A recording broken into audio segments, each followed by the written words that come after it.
Deputy Speaker, on the 20th of September 2001, former President of United States of America, George Bush, declared what became known as the War on Terror on Iraq and Afghanistan, stating that, I quote, "It will not end until every terrorist group of global reach has been found, stopped, and defeated."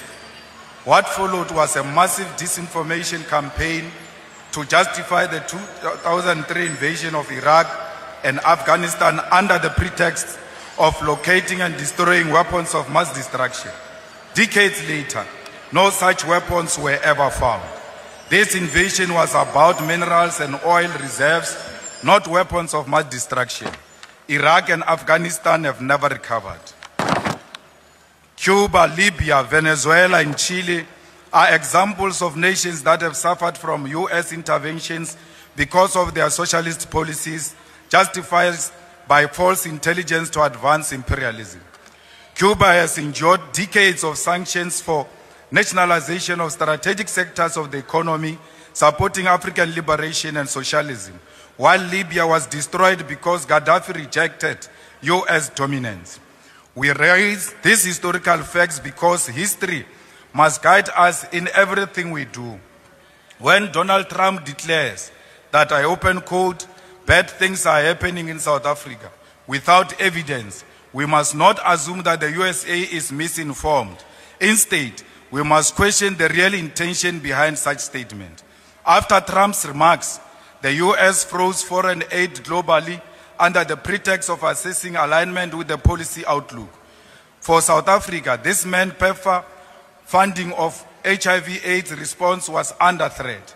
On 26 February 2025, the freeze became permanent, terminating funding indefinitely.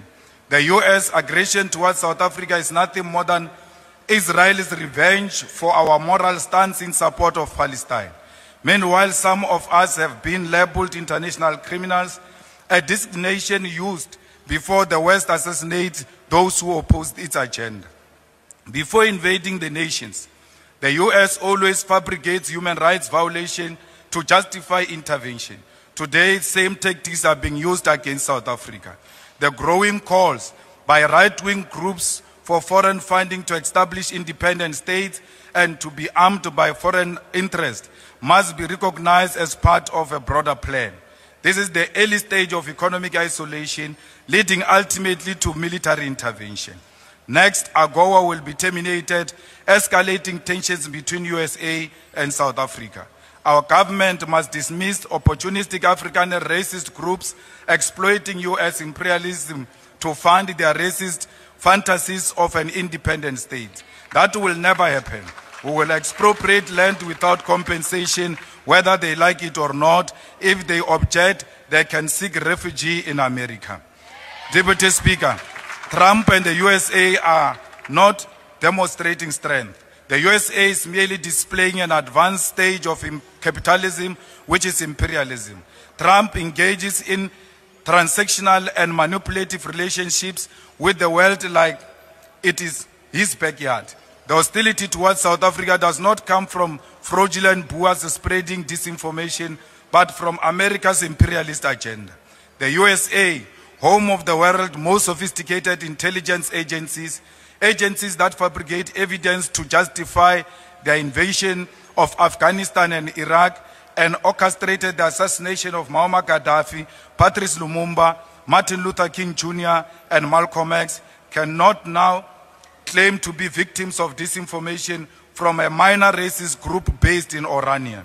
The USA has openly embraced the golden age of imperialism, extending its power through threats and the prevention and termination of foreign aid.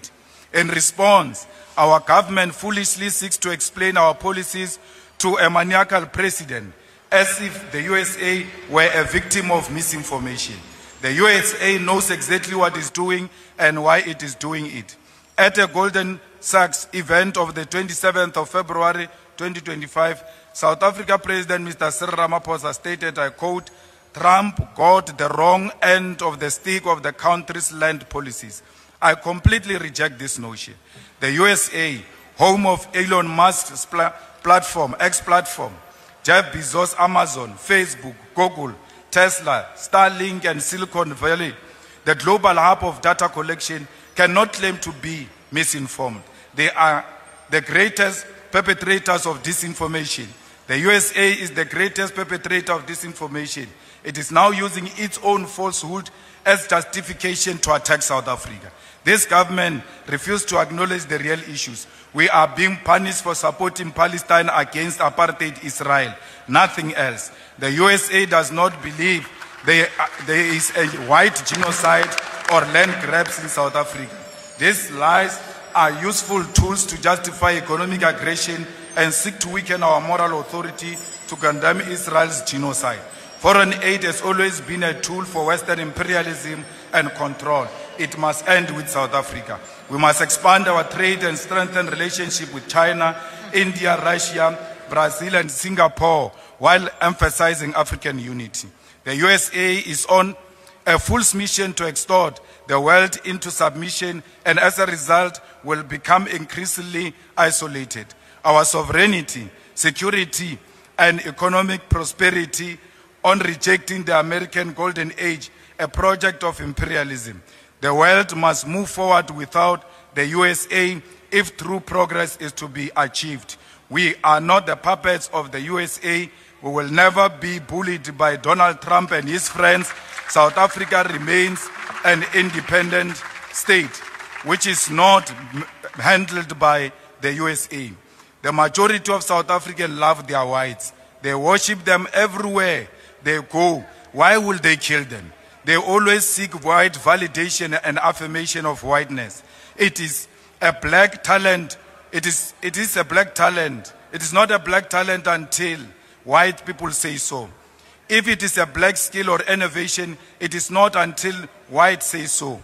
If it is black quality product, it will have to pass many hands before they endorse this product. Any political party without white endorsement will never receive any electoral support and financial support until white establishment says so.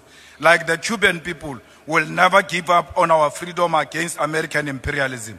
We must unashamedly continue to stand with Palestine and Russia. We are product of international solidarity. We are Palestinians and they are Africans. We will die shoulder by shoulder with Palestinian people. We will be buried next to their graves because no amount of American bullying and financial dictatorship will separate us. Not even death will succeed. From the river to the sea, Palestine shall be free. We are not product of land theft or genocide. We are not grabbing any land, but claiming what rightfully belongs to us. We are not engaged in what genocide. Instead, we are coexisting with our white murderers. Whatever it takes, this land shall be expropriated and will be returned to its rightful owners. Victory is certain. Hasta la victoria siempre.